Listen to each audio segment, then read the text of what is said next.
Hello, everyone, to the HPC Café. I hope you got your cup of coffee and your cake here locally.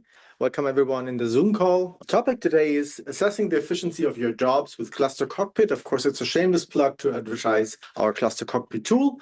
However, we're well aware that not everybody is savvy in interpreting all the data that ClusterCockpit gives you. So what my goal is now in the first couple of minutes is to show you a little bit of the patterns that we can see when we assess the performance of parallel codes on clusters, what could happen, so to speak. And then later, Jan will show you how to identify these patterns in the graphs and the data that ClusterCockpit gives you. Okay, so that's the goal for today. If there's any questions, you can speak up all the time. We can keep it interactive. You could also put questions in the chat, and we could do a question and answer at the end. Now, if I could get the next slide. Okay, so what happens sometimes, and some of you may have noticed that, is that you get an email from our support saying, dear user, many of your jobs are not properly utilizing the allocated GPU resources, and there are some links to the monitoring, which is already a link to the ClusterCockpit website. Please optimize your code to ensure efficient usage. You can check it yourself when logging into our monitoring system, ClusterCockpit, at monitoring.nhivud, and so on and so on. So this is one of the typical patterns. Some of our support staff have noticed that you're allocating a GPU, but you're not using it. So this is why you get this email. So that's a very typical pattern. There are a couple of others, and the text is usually a little bit different then, but yeah, you get the drift. Okay, so let me show you a list of these patterns and then some details about what those patterns mean. So first of all, the two main reasons for bad performance, and that means also the stuff that is easily fixed, so to speak, because they are like what I call operational issues, is that you allocate too many nodes and you're not using all of them, or you're allocating some resources that you're not going to use, or you oversubscribe the resources, okay? You don't allocate enough resources for the stuff that you're running so that, for example, on a compute node, more processes or threads are running than are threads, hyperthreads, or cores available. Although in the latter case, usually the batch system or whatever you use to bind your threads will warn you about that. But it can still happen that you oversubscribe. The first case is by far the most common, okay? That people allocate resources that they're not using. Allocating 10 nodes using only one core because accidentally you call the wrong binary, yeah, stuff like that. And that's what I mean by easy to fix. Now, the other group of bad performance reasons are reasons that are not so easy to fix because they have some inherent issues, what I call workflow or code issues. So something that is inherent to the way you start your program, maybe utilizing too many nodes for the workload, which is too small, or you have low GPU utilization because the problem may be too small again for the GPU. You die the death of communication, again, too much resources for the program size at hand. You may suffer from load imbalance, dominating I/O, and slow code in general. Okay, so this is I'll detail in some of these later. Okay, so first of all, to set it a little bit of the context, I'll show you how we as HPC people envision how a code runs on a cluster. And remember, when we run something on a cluster, no matter if you use multiple nodes or multiple cores or multiple GPUs, it's always a number of workers, working hardware bits, yeah, that do your work and that work together to solve your problem. So here's like the general overview of how we envision a job on the cluster. We have several computational units. So as I said, cores, sockets, nodes, GPUs, and they do some processing, some work, numerical work. That's the thing that you're interested in. However, in order to do that work, they need to communicate with each other. Okay, they need to send around messages or synchronize once in a while. So there has to be some exchange among the workers. So sometimes there are cases where no exchange is necessary. We call those cases embarrassingly parallel. That means you're basically running n times the same program with different parameters, and at the end you do some cleaning up. But that's not what I mean here, okay? Here we're actually dividing the work across the workers, which are denoted as units here. And then after some time, you need to do some communication. And this is what's shown here as these red arrows. And of course, during the communication, no computation happens. Okay? Sometimes you can optimize a little bit, you can overlap communication with computation, but more often than not, the communication counts as overhead and it's lost time. And of course, if the lost time is dominating, then we have a problem. The second thing that could happen is that every once in a while, you do some kind of synchronization. Everybody has to get to the same point because, for example, you need in your solver, you need to compute some kind of residual, and everybody has to agree on how large the residual is. So you need a number for everyone, and that means you have to synchronize everyone. Okay, that's what happens here. It could also be some kind of I/O. For example, if you checkpoint your file, your data, your working set, every couple of iterations, you have to write something to disk. Also, this counts as overhead. It's not useful work. And if you're not smart about that, this overhead is exposed. It's time that you spend not computing. Now, if it's some kind of synchronization, as shown here, some kind of barrier-like structure, it may happen that not every worker has the same amount of work to do, or more precisely, it doesn't compute for the same amount of time. Okay, so some finish early, shown here, some finish later, like the bottom one here. And of course, if you synchronize at one point, then the ones that are faster, so to speak, the speeders, they have to wait until everybody synchronizes. So here it's even worse. They spend time doing absolutely nothing, just waiting for the others to arrive. They're not even communicating. They're just waiting for the others. So this is the general picture we have. Okay, there are more complex situations, but here is the general picture we have about an execution program. Okay, now let's say we assume or we sort of suspect that the program is slow. How can we assess that? How can we determine that a program is slow? Because you run your program, it runs a certain amount of time, and you might be happy because it runs just a few minutes, okay? But it may still be slow. So how can we assess the performance of a program without looking deep into the inner workings of it, without doing some deep performance analysis? And there's one way which is useful and which is also available as an analysis device in ClusterCockpit. And this is called roofline, the roofline model. Now, the roofline diagram, I'll walk you through this now very slowly, quantifies the machine properties, especially the node properties, the compute node properties of your machine, and the code that you're running on it. So how does this work? It has a very simple model about the machine. The machine is a very complicated device, okay? But the roofline thinking, the model, boils it down to two numbers, which is absolutely ludicrous, okay? You make this whole complex computer system and then you boil it down to two numbers. And the first number is the arithmetic, the computational peak performance of your node. For example, if you take a Fritz node, 72 cores, 2.4 gigahertz, blah, blah, and you do the math, you can calculate that a Fritz node can calculate at most at a peak performance of 5.5 teraflops per second. That's the peak performance of a Fritz node, not taking into account clock speed issues, blah, blah. It cannot compute faster than that in double precision. In single precision, it's twice that. The second parameter that we use to characterize the hardware is the memory bandwidth. And the memory bandwidth is how much data you can transfer from the memory of the system. So the 256 gigabytes of memory that are available on each node, how much of that you can transfer per second into the CPU and back. This bandwidth is, for one Fritz node, roughly, depending on what you do exactly, 320 gigabytes per second. And that's it. That's how we characterize the machine. Why can we do that? Because most codes are either limited by how much data they can transfer through the memory interface or how many computations they can do. One of these limits applies. There are more complicated situations, as I said, but this is like the ground or the basic model, zeroth order model. Okay, so much for the machine. This is the machine characterization. How do we characterize the code? Because code is also very complicated. It has a lot of loops, it has solvers, it has setup stuff, it has I/O communication, really complicated. So how can we boil down the code to something that is simple but still useful? And this is what we call the computational intensity. It's usually noted as I. It says how much work you do, and work is defined here in its simplest case as how many flops you do, floating point operations, usually multiplies and adds. How many flops do you do for every byte that you transfer to and from the main memory? So it has a unit of flops per byte. The peak performance is a unit of flops per second, and the memory bandwidth is a unit of bytes per second. And if you're sort of scientifically predisposed, then you can already think, how can we plug together these quantities to form useful other quantities? Okay, let's keep that in mind.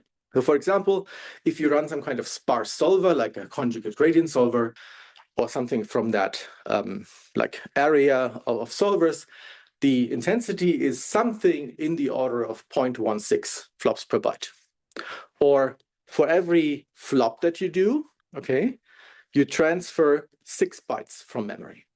That's an awfully small amount of work for an awfully big amount of data.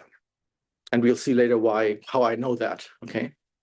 So these solvers are data dominated. They're dominated by the data they transfer from memory and back, because this value, the I value, is so slow for these solvers. Of course, the solver is complicated. It has many nodes, many loops, and maybe different parts of the solver, different parts of your algorithm have different I's. That's possible, and you can do that analysis for different parts of your application. Just for comparison, if you do something very intensive, very work intensive, like matrix multiplication, multiplying large square matrices, thousands by thousands, and you multiply these matrices, then these linear algebra operations can be optimized to get far more than 20 flops per byte. For every byte, you do 20 flops. So for every double precision element, 160 flops. That's a lot of work for a very small amount of data. Okay. So we expect that a sparse solver will somehow be limited by memory bandwidth, how much data we can transfer, and that a dense matrix matrix multiply, will be limited by the computation. And that exactly maps to the two bottlenecks we have here, P peak and BS.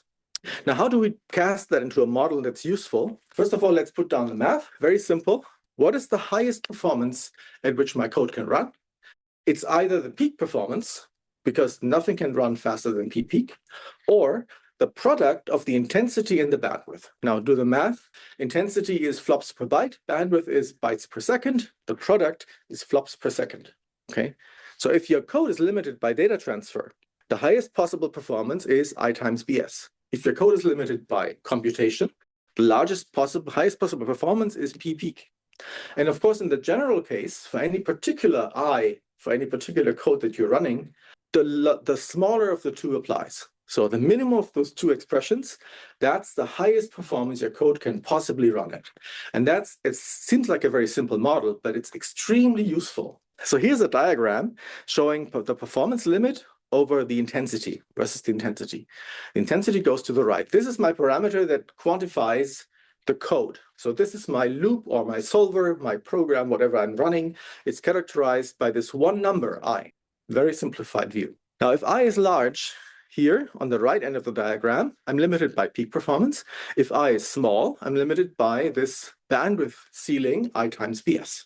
Okay, so as soon as I'm limited by memory bandwidth, the performance is proportional to the intensity. So if I know that is the case, I can optimize my code by trying to transfer less data. If I know that I'm right here on the right end of the diagram, I know I can optimize my code by doing less work, if that's possible. Okay. So how do we use that in practice? So here's P peak, here's the bandwidth. The bandwidth gives you a linear behavior with the intensity. P peak is, of course, independent of the intensity. Okay. You have, sorry about those weird arrows. So the arrows are right. It's just the text that's shifted. The intensity is a point on the x-axis. So that's where my code is. All right. So I draw a line. And for this particular situation I'm showing here, the line goes up and it hits the sloped ceiling. So the bandwidth ceiling. For this particular code on this particular machine, this code would be memory bandwidth bound because I'm in the memory bandwidth part of the diagram. Okay, I'm not doing enough work for every byte I transfer from the memory to amortize that time I take. So this time is exposed. This is the limiter for my performance. Now, the highest possible performance I can run at is here. Okay, this is the green dot. However, in practice, I may or may not attain that performance level. If I do attain it, I know that the performance I get is limited by memory bandwidth, and all I have to do, quote unquote, is to transfer less data. That will move the point to the right and will let me right up the roof line, okay, and give me a proportional increase in performance. However, in practice, more often than not, you're not getting to that point. Okay, you have a certain intensity that is undisputable. You can measure it. You can also predict it if you want. But the performance level that is lower than the maximum level. Could be here at this red dot. So this is the measured performance point. And it falls short of the maximum that we derive by this roofline thinking. Now, the main question is, why that gap? Okay, why is that gap? What could I do to remove that gap to get to the roofline limit? And that's a whole science, okay? Much of the research we're doing here in this research group is about that. How could you optimize that code? All right, but now if you step back a little and view this from a bird's eye perspective, it gives you a very powerful tool to see whether or not your performance is good or not, okay? Because if for your code you can determine the intensity and you can measure its performance, you can plot a dot into this diagram. And if the dot is far away from this roofline, it's not good. There may be many reasons for that, some of which I've mentioned, and you may want to do something about it. Okay, and you may even get an email from the support if you don't notice yourself that in the monitoring we saw that your jobs are far away from the roofline, so you're neither doing a lot of flops, nor are you using the memory bandwidth of the CPU. You're not using one of the two main bottlenecks of the hardware. So please approach us, do something about it, try to improve your code because you're not utilizing the hardware properly. Okay, so that is the manner of thinking. And you will see later how we see that in ClusterCockpit. Now, what could be reasons from I'm too far away from the roofline limit? What could be reasons for that? Now, let's say you are at the right end of the diagram. You're compute bound, as we say. So you should be running at peak performance, but you're not, you a factor of 5 or 10 below that. So one reason could be you're not vectorizing your code. Vectorization means that the compiler has employed special instructions that do more work per instruction, like doing an addition not on 2 elements, but on 2 vectors of 8 elements each, for example. If that is not happening, it could be happening because your code is basically vectorizable, then you're leaving a lot of performance on the table. That doesn't matter so much if your code is memory bound because you're waiting for the memory anyway all the time. But if your code is core bound on the right end of the roofline diagram, then this is relevant. Okay, so this might be a reason why your code is so slow. And that's why we have in the roofline diagram several horizontal ceilings, one for SIMD code and one for non-SIMD code. You'll see that later. Another example is load imbalance. I also already showed this already in this general timeline of parallel programs. Load imbalance means not everybody arrives at a synchronization point at the same time. Some take longer, some take less time to do their work. So we might try to fix that if this leads to a significant deviation from the roofline limit. Okay, could happen. So for example, if one worker, like in this left diagram, if one worker takes a lot more time than the others, then you're leaving a lot of resources on the table. All these waiting times here, they accumulate. And n-1 workers do nothing for a long time. So this is the toxic case. This is the case you want to avoid. On the other hand, you might also end up with this. One worker finishing early and everybody else finishing later, but at the same time. This is not so bad. Okay, if this is not 4, but 400 CPUs, for example, then if one of those 400 does a little bit less work, who cares? So this is like the boundary cases of load imbalance. One worker working more than the others, or one worker working less than the others. And there's a lot of, of course, variety in between. On the left, you want to do something. On the right, you might not care. Of course, other reasons. I might be spending a lot of time not doing computation. If I'm not doing computation, then there's no way I can get to peak. And even if I'm memory bound, if I'm not doing computation, but doing something else, I'm also not transferring data from memory. So that's also a reason why I could be far away from the roofline, doing something else. For example, communication. Either communication with other processes because of solving the problem takes so much communication time, or communicating with the file system because I'm reading something from the file system. It's also not doing work, okay? And that may be indicated by a high rate of InfiniBand packages or a high rate of NFS traffic. And finally, fine-grained high-frequency I/O. So that's a special case because it happens so often. We put it here as a separate point. If you have 100,000 files in your home directory and you open all of them 100 times per second, well, this is not something that counts as work. You spend time doing I/O, which is in this case extremely toxic because it's very slow. It's slow because it has a lot of metadata traffic. So opening, closing files, that's metadata. It's not actually reading the data, but opening and closing is the bottleneck operation. And that's why this is a especially bad case for performance. Okay, that was it in a nutshell as an overview of what can happen to your code, why it is far from the roofline, and why the roofline model is such an interesting and powerful tool to view at performance. I'm handing over to Jan now. I tried to find cases to showcase this. I didn't find it for every of those cases, but I still go through some jobs. We have a demo mode, so the clear names are obfuscated. Yeah, right. This word. But not everything is. So if you might detect, I don't want to blame anybody. So first of all, how do you access ClusterCockpit? Usually when you have an account in the HPC portal, and wait a moment, I have to stop this here. Okay, there we go. And I have another page. Wait a moment. So when you have an HPC portal account, and probably most of you have, then within HPC portal, so if you're logged into the portal, there is in the part of your account, of your HPC account, and this is specific to every of your accounts. If you have multiple accounts, there is a button like this for every single account. And at the bottom, you have tools, and one is for go to ClusterCockpit, and one is for go to Jupyter Hub. And when you click on that, a ClusterCockpit session will be opened with your user and pre-configured. So if you are a standard user, then usually you can, or not usually, you can see only your jobs, only your jobs. I'm not sure for managers. I don't know if Christoph is in the meeting, maybe not, because there is the role of a support manager, but I don't think that this role is currently transferred from HPC portal. So then you could also see like the jobs of members of your project, for example.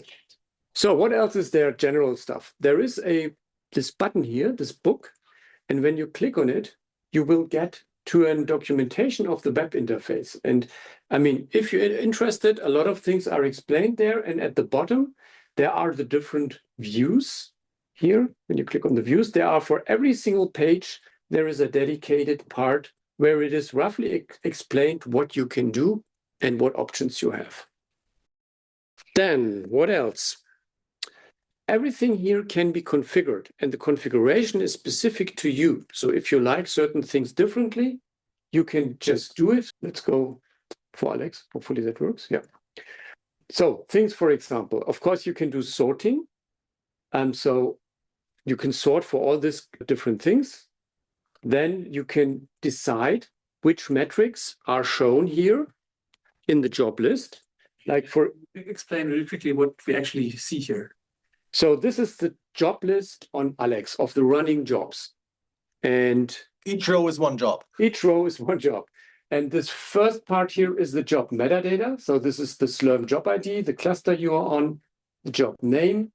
This is the user, this word, and the group. And then you see which resources are used. Like this is a specific node of Alex. It's used shared. So in Slurm, you always have exclusive and shared. Exclusive is you have the whole node for yourself. Shared, other users are on the same node. How many GPUs you were using and how many cores in this case, and which subcluster it is. Subcluster are homogeneous parts of the whole cluster. In this case, it's the A40 subcluster.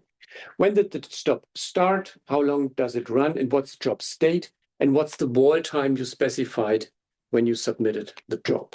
And then you see here a list of metrics, and which metrics and how many metrics you want to see here, this can be configured.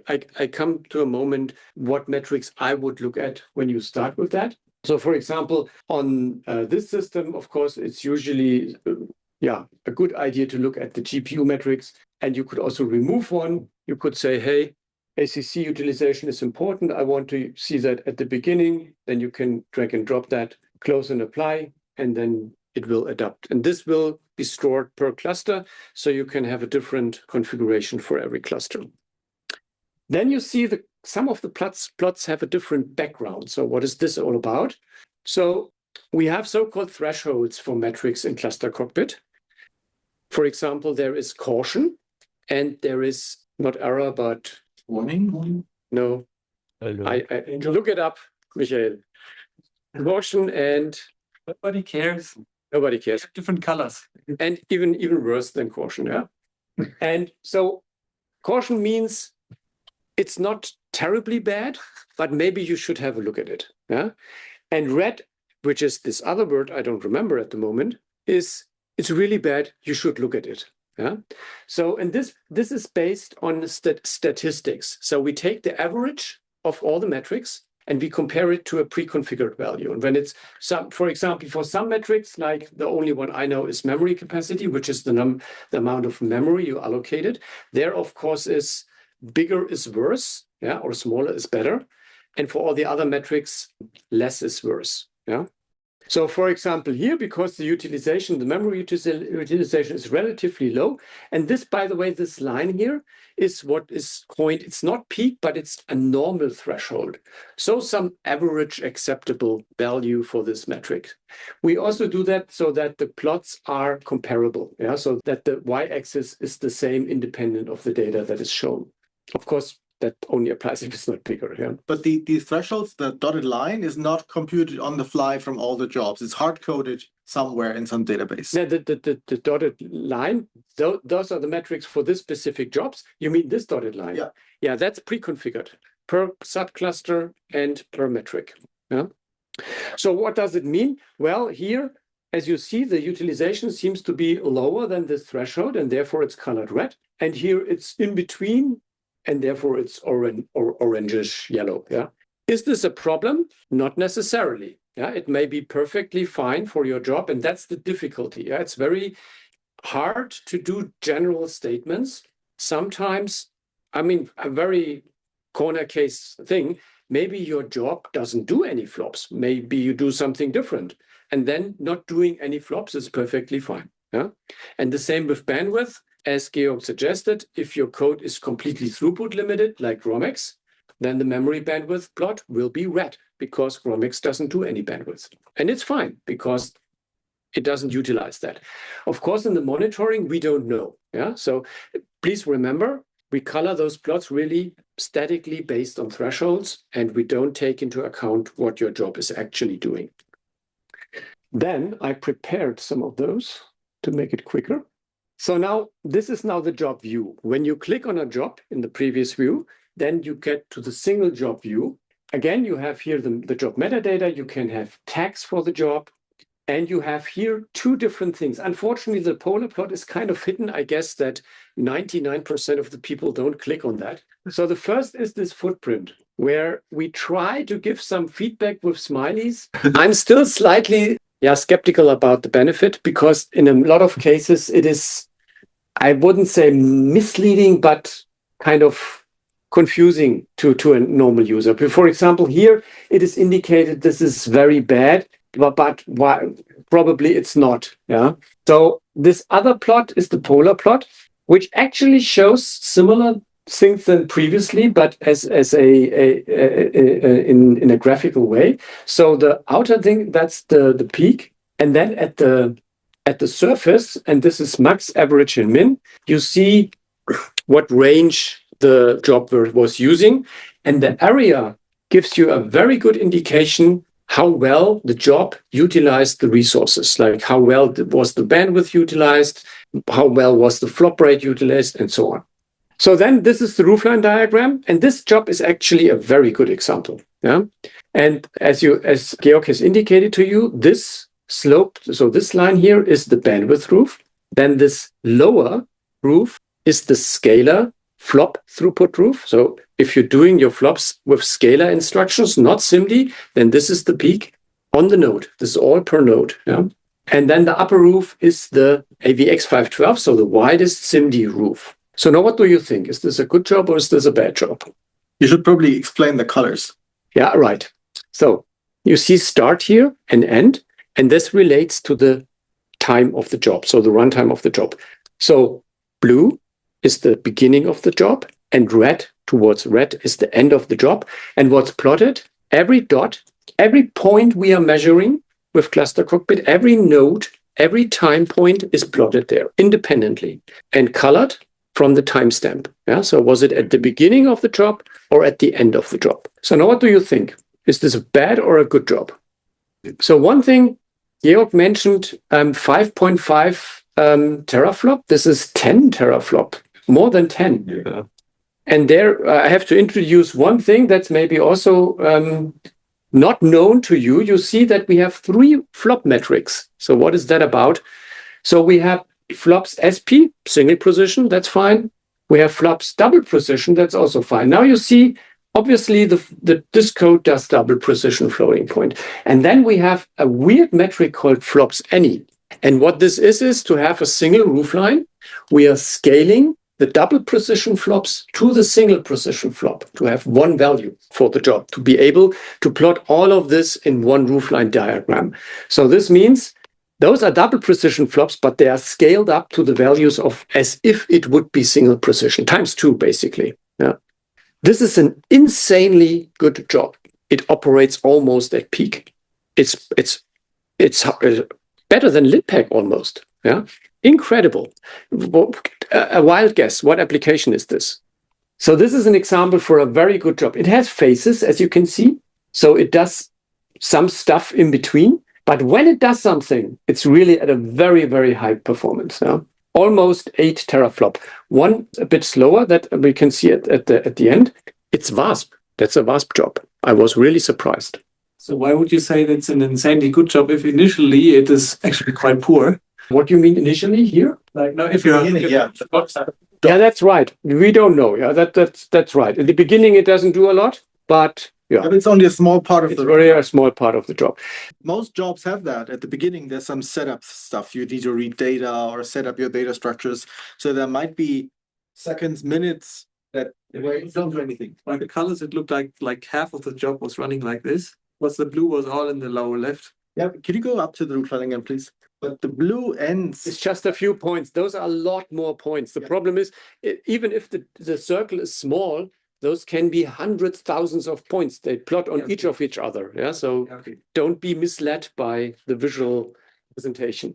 So to see if there are load imbalances, what I usually look at is at the bottom, there is the statistics table. And you see this was a multi-node job on Fritz. And you then here, for example, for flops any, can sort for the average flops. And as you can see, all the nodes, basically, I mean, there are a few variations, but it's nothing to really be concerned about.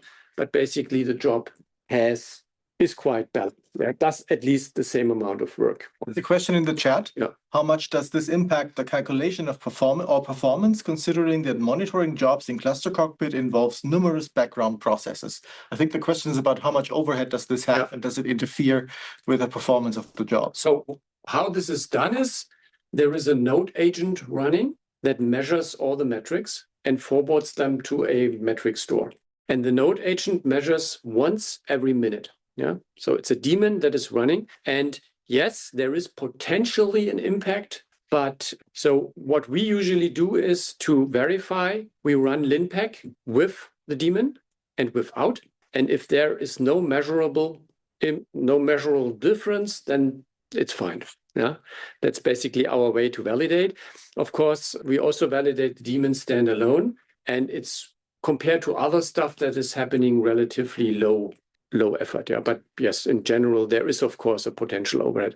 Also, one might add that the measurement itself, the 10 seconds of measurement interval, No, there is anything. no, There's right. overhead at all. So not all, but a lot of those metrics are based on so-called hardware performance countermetric. Those are measurement facilities in the hardware, built into the hardware, where you can really, see the interaction between software and hardware, and that is with zero overhead. Yeah, so. Yeah. At one point, I mean, it could be misleading for the VASP user. They may expect that they have to have such a high performance all the time. Yeah, I have another VASP job. Yeah. And so VASP is like a chameleon. It can have any kind of performance. Okay, yeah, that's it. So what should you look at in the beginning is, of course, the roofline. What the support people here at the computing center like to see is that your job is somewhere at a line. Yeah. So to be at a line is actually good. Yeah. Then the second thing I would look at is load. And there you see the load is really volatile here in that case, but I don't know, and a bit lower than what would be the maximum. I don't know why. Then mem use, this is the allocated memory. There usually you should be cautious, for example, if you have a monotonic increase in allocated memory. That's a problem. Or if you allocate too much memory, for example, on the GPU also. And the other thing I usually look at is the flops any. So the flop rate and the memory bandwidth. As Georg suggested, those are the basic characterizing metrics computers. Actually, the memory bandwidth is also not bad. It's very good. It's very high. You're close to the need. Yeah, of the roof line. right. Utilizing both bottlenecks. It's really very well. That's an outlier. That's a measurement error. But those here are diagnostic metrics. If you're interested, you have access to these things like the frequency the job was running at. You may know modern processors run with very different frequency, the CPU power, the memory power, and other stuff. But I really usually look at those three things: load, flops any, four things, mem used, and memory bandwidth. Georg noted that network communication and file I/O is an issue. Unfortunately, that's at the moment kind of the weak spot of ClusterCockpit. So we have metrics for that, but they're either hard to interpret or not even visible. So for example, here with IB, you see that some of the parts are not visible here. And unfortunately, at the moment in the version that is deployed, you cannot zoom out. And also for file I/O here, we have no metrics at all. Let me see if I can. Okay, there is NFS that's not enabled. Let's turn that on. Yeah, there are some, but it's not so useful yet, unfortunately. Okay, one thing I also wanted to note to you is when you have a job list like here, you have very powerful ways to filter the jobs, to search for certain jobs. You can search for which cluster it is, for job states, for example, to indicate, okay, if you have like a chain job with hundreds and thousands of jobs, then you could just filter for only the failed ones and could see which jobs were failed and why. Then you can filter for resources, for example, jobs with less or more nodes and GPUs. And what's quite interesting, you can also filter for metric statistics. Unfortunately, at the moment, only with a small subset, but it's better than nothing. For example, you could filter for jobs that are better than a certain flop rate or less than a certain flop rate, and so on. Last, for the user interface, I don't click on here because that would reveal the job. There is also the job script available. So if you see the job and you want to have a quick glance at the job script, you can view it right in the web interface. You don't have to log in and see it there. Okay, so now let's go through some other jobs I picked. So this is another example. So good or bad? Really good. Right at the bandwidth limit and also quite high in flop rate. So utilizing really flops as well as memory bandwidth. This is also a VASP job. So VASP is really surprisingly running very well. It's even more volatile, as you can see, but the load is more constant. So for the load, I will have some bad examples in a moment. For the load, here you can see that that's usually what we want to see. The dashed line is essentially the number of cores in the system, and you should have a load that is equal to the number of available cores. So less means you cannot utilize all of the cores, and more means you're oversubscribing the cores. You have more processes, threads than there are cores. So what I have next. Right, so this is an example. I don't say this is really bad. First of all, let's look at the roofline. What do you think? Has some artistic value. So one thing you have to take into account with the roofline diagram is that it is logarithmic in both axes. This means this distance doesn't look that bad, but is really far apart. So this is in the middle of nowhere. Let's look at the metrics. Is red. It does some flops, but really very low flop rate. Memory bandwidth is quite okay. Very volatile, but quite okay. So again, for the memory bandwidth, it shows it fluctuates up to 120 and goes down to 40. The maximum would be 360. So there's still some headroom. There is here the option to do this a statistic on that. Like in this example, from the node, it's maybe difficult to interpret because there's so many lines. It's almost completely colored. So you can switch to the statistics where you then have min, max, and median. And there you see the median is quite lowish. Yeah. And also you could, of course, look at it down here and here sort for the average. And there you also see that there are drastic differences between the different nodes. Yeah. Really almost, it's almost a factor of 3. Yeah. Between the slowest node and the fastest node. So this, not all of them do the same work. Okay. This is, as far as I know, oh, you're right. Another thing, this job had a timeout. That's another thing you should have a look at, yeah? Especially when you have a chain job and you have a mistake. I mean, hopefully this thing was doing some checkpoints because as you see, it was running for 24 hours. And if you would run for 24 hours and lose because the job was killed, it ran into the timeout and lost all the results, that would be sad, yeah, because that would be 24 hours wasted on 48 nodes, yeah. Just by accident, click on the user. He used a lot of, most of the jobs are 32 node jobs, and most of them ran into the time limit. A lot of them, yeah, and a lot of them ran into the timeout, which is, it can be fine. Maybe it was intended like that, but I don't know. Yeah? So I don't know if this is good. Okay, so let's look at the next one. That's also very interesting. Yeah. So the first thing which should come to your eye is the load thing. That's red. So red can be fine, but maybe have a look at it. Let's look at there. What's the load? 20. It's a 48 node job, and on all 48 nodes, the load was only 20 out of 72. Not good. I don't think that was intended, to be honest. Maybe there's a specific reason for 20. Maybe not. Also, the mem allocated is quite low. That could have been an argument, yeah, that the memory capacity is too high, but that's also not the case. Flop rates are over the board, really lowish. Memory bandwidth, again, let's go for the stat series. Oh, sorry. Yeah, it's lowish. Yeah, I'm not completely sure, but I think that's a star CCM, a commercial fluid solver. They often run really bad. At least the jobs I found yesterday. Or maybe it's a job script that somebody just used from Maggie, which has 20 cores per node. Well, very well, maybe. But then maybe before using 48 nodes, you should check beforehand. Yeah. Okay, let's look at the next. So this one looks fine, but it's also in the middle of nowhere. So that's, again, I think that's for sure is a star CCM, this commercial CFD solver. And they all kind of really are almost not doing any flops. I mean, it's okay because they're doing, I don't know, complex things like fluid structure, interaction, and heat exchange, whatever. Maybe, but maybe it's just crap, yeah. Bandwidth also is really on the slower side of things, yeah. So Georg said that this is a bad thing. Can you do anything about it? No.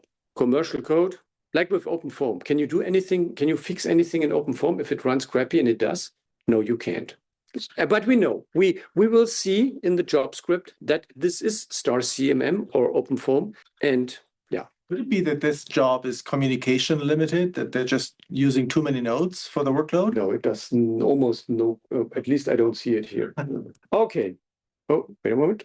So now, that's a funny thing. We only see dots from the start of the job. What could that be?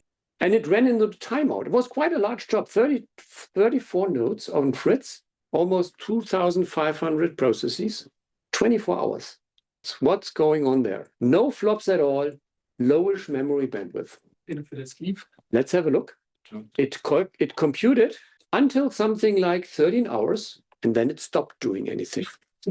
But it didn't terminate. It waited until it ran into the timeout. There is a chat message. Wait a moment. Maybe someone detects his job. I don't know if this is on purpose, but I don't know. Somebody said MPI deadlock. Yeah. Yeah, that can be something. And the frustrating thing or the shocking thing is when you click on that, a lot of those jobs, they all use 34 nodes all for 24 hours. And a lot of them, that's actually, I think, the same user as previously. Not all of them are like that, but they all run into the timeout. Some of them are like the job I showed to you.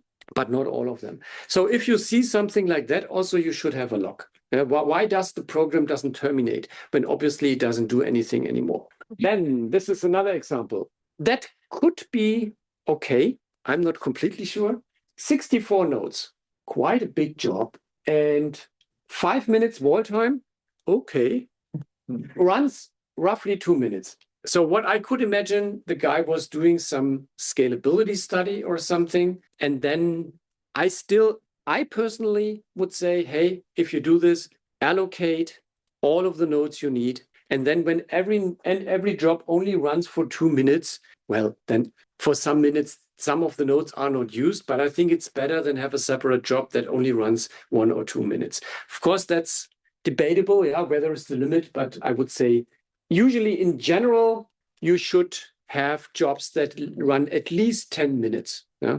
So But 64 nodes, also the scheduler has to drain Yeah. 64 nodes. Yeah. There's a lot of loss here. Yeah. So if you allocate so many nodes and you do a scalability study, I think for the scheduler and overall, it's better than do all the runs in one job. Even if for some of the run, you're not using some of the nodes. It's still better than to get those large jobs, multiple of them. Then I think that's the same user. I suspect that there was communication problems, but as I said, I cannot pinpoint it. Yeah, there was some I/O, but I can't really say that's a problem currently. It's very hard even for us to interpret this, to make some idea out of that. I mean, you can see there is significant communication, but it's very hard to say, is this a limitation? Yeah, it's really difficult to say.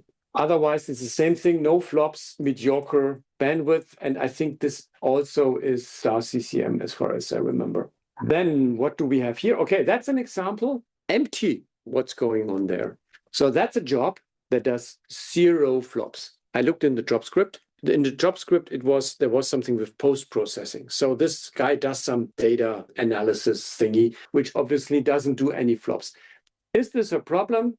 No. Yeah, if this is what you need to do, then this is what you need to do. Yeah, you are not forced to do flops on the computer. If there is with less nodes. maybe, yeah, it used quite some nodes, yeah, and for the memory, yeah, maybe use less nodes. That could be a thing. It also does some significant communication. Yeah, so it may be strong scaling, maybe, yeah, could be.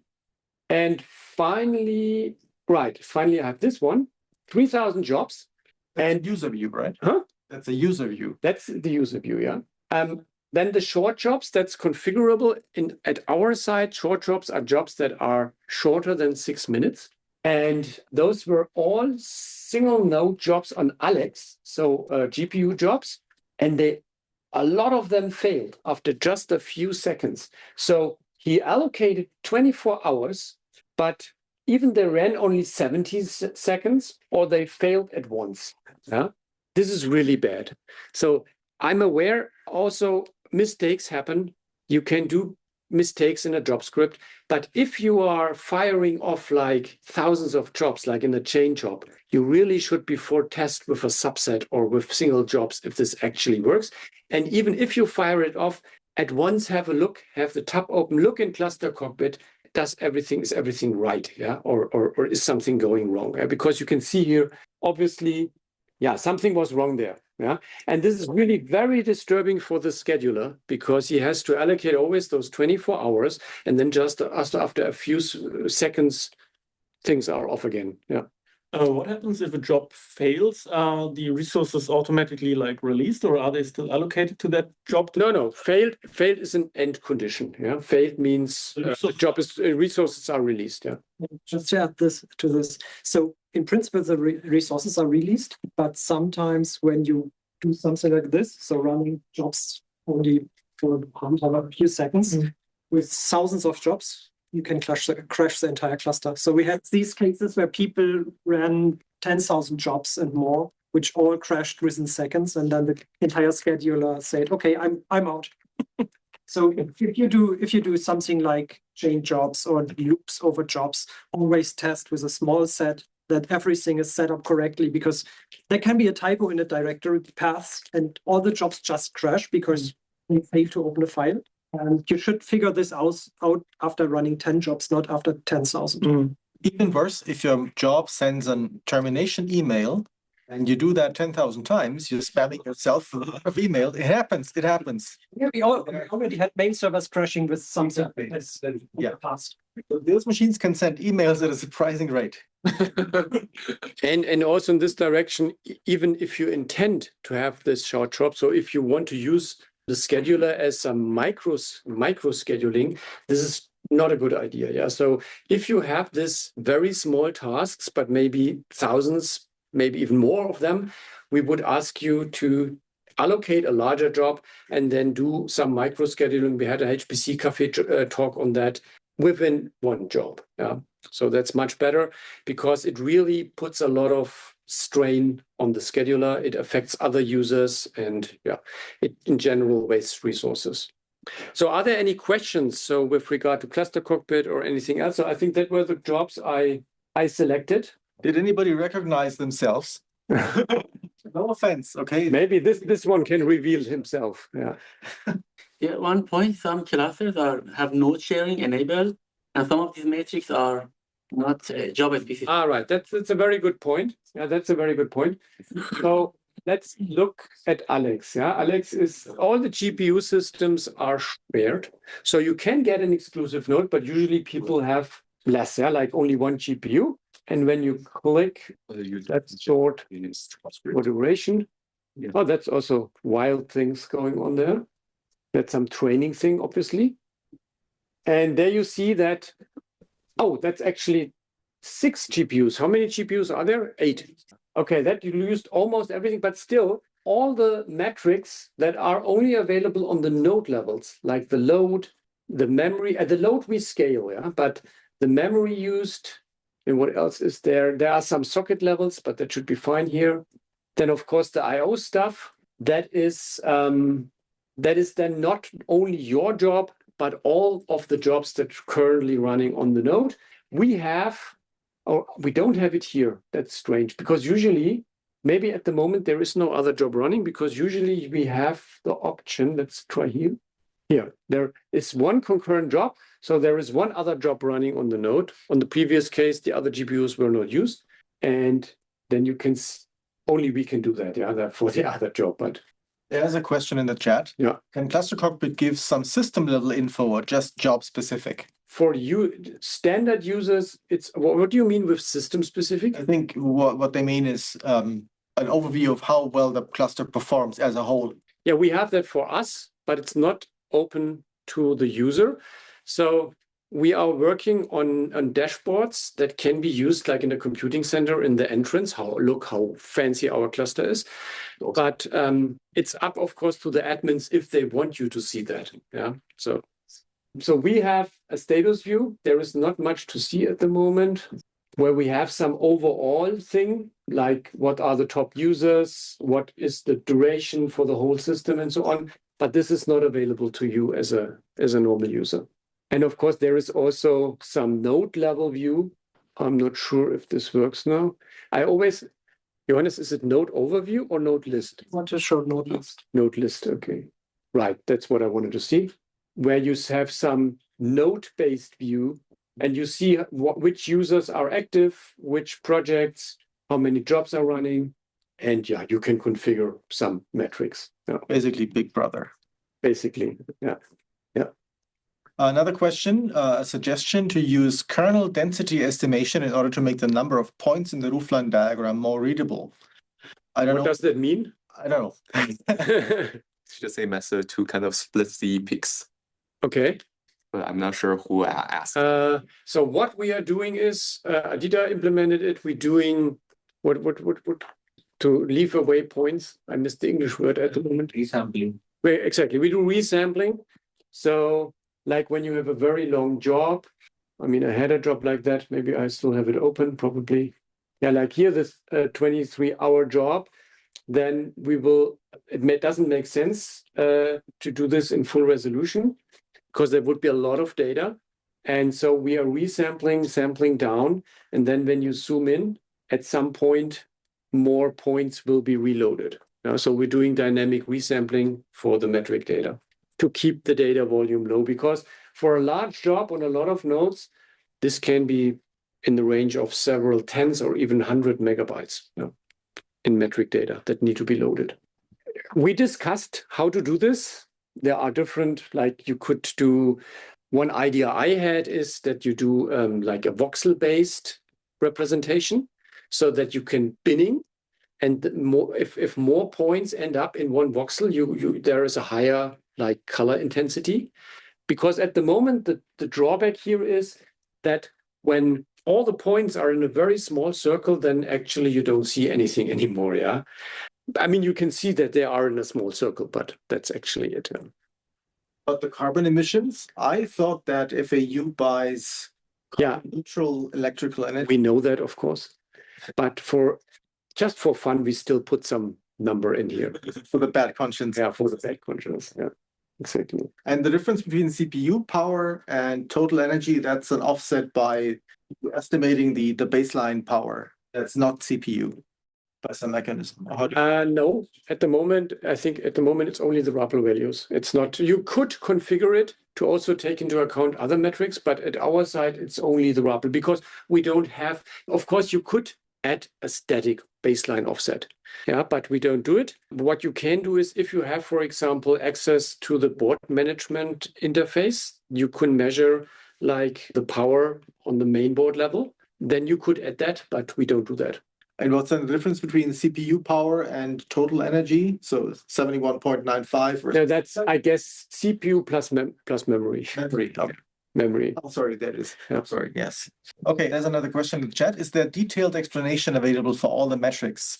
Some are obvious, but not all, including what they represent. Yeah, unfortunately not.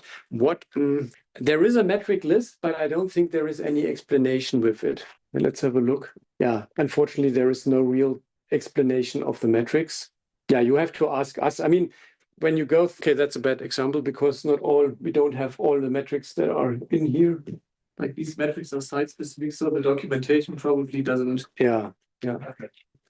I mean, you are right. It would be necessary. We should add some deeper explanation. I think what is unclear, for example, I mean, I think for a lot of people, IPC were something, I mean, what is that? Yeah. But I think the important stuff is hopefully understandable, like the load. Yeah, that's basically how many processes request compute time actively. And mem used is the allocated main memory. Flops any, as I mentioned, is the combined value of those two with the double precision flops scaled to the single precision. MemBV is memory bandwidth. Clock is the frequency, core frequency. CPU power is the measured power of the CPU, so of the cores. Mem power from the memory. IPC is instructions per cycle. That's for computer architects really the essential metric. It tells you how well the core executes instructions. And maybe you have heard of CPI, that's the reciprocal. So cycles per instruction. So how many cycles in average does it take for every instruction to execute? And instructions per cycle, well, is how many instructions can you execute per cycle? And there you see here, this is quite good. Between 2 and 3 instructions per cycle is not bad. Vectorization. Say anything about, of course, how useful this is. No, sure. For us, it's usually for us, IPC is usually not that interesting, because it doesn't represent really resource utilization. Vectorization ratio is a percentage, which fraction, and there's important only, unfortunately, of the arithmetic instructions. So which fraction of the arithmetic instructions are using SIMD?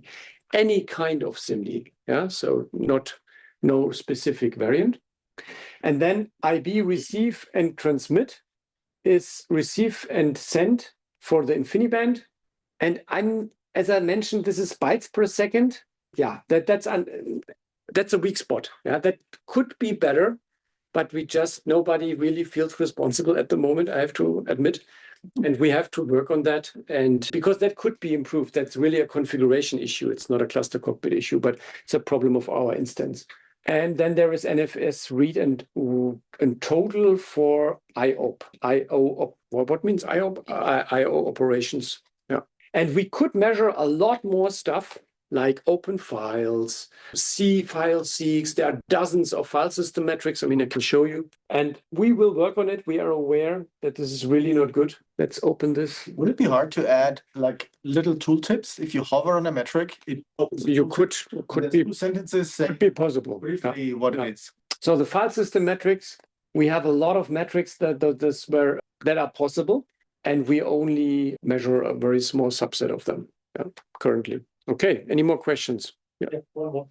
Let's say I want to run something and I'm not really clear how efficient the whole process is, how much resources it takes. Do you have any sorts of recommendations or best practices in terms of what to do before running, let's say, the whole process and maybe... So you mean how many resources to use? Yeah, is there any sorts of like checking out what would be the best thing before running a job, like let's say 20 hours or something, and then seeing in the aftermath, oh, that was quite useless. I should do it again with less resources, but I wasted them in the first place already. So, I mean, what I would say, you have to start at some point, yeah. And if you do one run, that's not a problem. But if you intend to do very large runs and hundreds, maybe thousands of them, then you should have a look. Yeah. So of course, it is sensible to do benchmarking before. I mean, I'm not an expert, but I guess that for applications like OpenFOAM or the StarC CMM Plus, the number of memory you allocate may be difficult to predict. Yeah, because maybe you need resources because of the memory capacity. On the other hand, modern clusters have quite some memory. Yeah. And then for scaling out, what I see, I mean, one node is it's 72 on Fritz, 72 cores. That's already quite some parallelism. And so this can imagine how big the problem must be to actually utilize this well. Yeah. So usually you do a scaling study. I'm aware that this requires a lot of resources, but maybe you do maybe a few points at least, yeah, to estimate, is this the right amount of resources? Yeah, because basically this, I mean, Georg can correct me, but it's hard to impossible to theoretically predict. You actually have to benchmark it. You have to scale out and to see how it behaves. Yeah. Also, don't be afraid if you do benchmarking and then you do production, and we see that you tried something out and then you do production, you won't get a bad email. And even if you do and you have a reason for doing things the way you do, we will understand. So let's talk. So one thing, if you want something, you said performance. I mean, if you benchmarking your real production run, that's fine. But if you boil something down for faster tests, then you have to be careful not to modify the behavior of your code. And usually when you do something like time iterations, doing less iterations is fine. But of course, making the problem smaller is bad, yeah, kind of, because it changes the code characteristic. Yeah? So if you want something that runs faster, go for the less time and not for making the problem smaller. But that should be common sense. Yeah. Did we mention about the constraint and the relation when the metrics are not seen? Just a word of caution for users, right? When metrics are not available. Yeah. Yeah, sometimes you can go in Helmer. I mean, when user specifies the hardware performance counter manually while allocating a job. Ah, okay. I know what you mean. So I don't know if it's widely known, but at our site, you can measure hardware performance counters on your own. There is a special Slurm property, like with Liquid. I think you could use other tools. It's called HWPerf, I think, the property. And there is a central lock. And when a job starts where the user wants to do hardware performance counter profiling himself, then the monitoring is interrupted. And then in ClusterCockpit, obviously, you will not see any data. And then it will be yellow boxes because, of course, some metrics are not relying on the hardware performance counter metrics. Those are still shown, but the others are not available then for this job. Yeah.